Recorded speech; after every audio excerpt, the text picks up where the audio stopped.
তারপর হচ্ছে price matrix. Price ম্যাট্রিক্সটা হচ্ছে আপনারা যখন কোনো ডিজাইনের অর্ডার নেন তখন ওই অর্ডারের স্কিটসের উপর ভিত্তি করে প্রাইস ক্যালকুলেশন করতে চাইলে এটা আপনি করতে পারবেন। ঠিক আছে, তার জন্য একটা প্রাইস ম্যাট্রিক্স এখানে আনলিমিটেড ক্রিয়েট করে রাখবেন যত ইচ্ছা তত।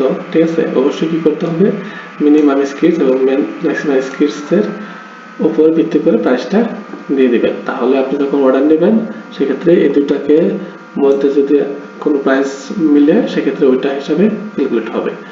সো এটা হচ্ছে আমার লিস্ট। আমরা যারা এখান থেকে ফিল্টার করতে পারবো স্ট্যাটাস অথবা নাম অথবা কয়টা শো হবে একটা লিস্টে সেটা দেখতে পারবো, অথবা ডাউনলোড করতে পারবো, অথবা কলাম দেখতে পারবো। ঠিক আছে, আমরা চাইলে নতুন এখান থেকে এড করতে পারবো, এখানে একটা নাম দিতে পারবো। ঠিক আছে, এখানে ধরলাম হচ্ছে মিনিমাম 1000 স্কেচ থেকে যদি ওই ডিজাইনের 5000 স্কেচ হয় এবং মিনিমাম কোয়ান্টিটি যদি দুইটা অর্ডার থেকে একটা থেকে 5টা অর্ডার করে কোয়ান্টিটির, ঠিক আছে, সেক্ষেত্রে কত করে পড়বে পার 1000 স্কেচের উপরে ধরলাম হচ্ছে 0.50 টাকা।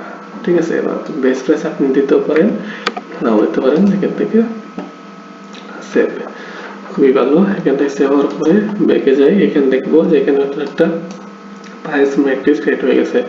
আমরা চাইলে এটাকে এডিট করতে পারবো। ঠিক আছে, কোনো সময় যদি কোনো ভুল হয় যেমন এখানে মিনিমাম 2টা লাগবে, অর্ডার কোয়ান্টিটি আপডেট হয়ে গেল। এখানে যদি আমরা ব্যাকে আসি, এই টেক্সট চেঞ্জ হয়ে গেছে। আমরা চাইলে এটাকে এডিট অথবা ডিলিট করতে পারি এইভাবে, খুবই সহজ। ঠিক আছে, এটা হচ্ছে আমার প্রাইস ম্যাট্রিক্স।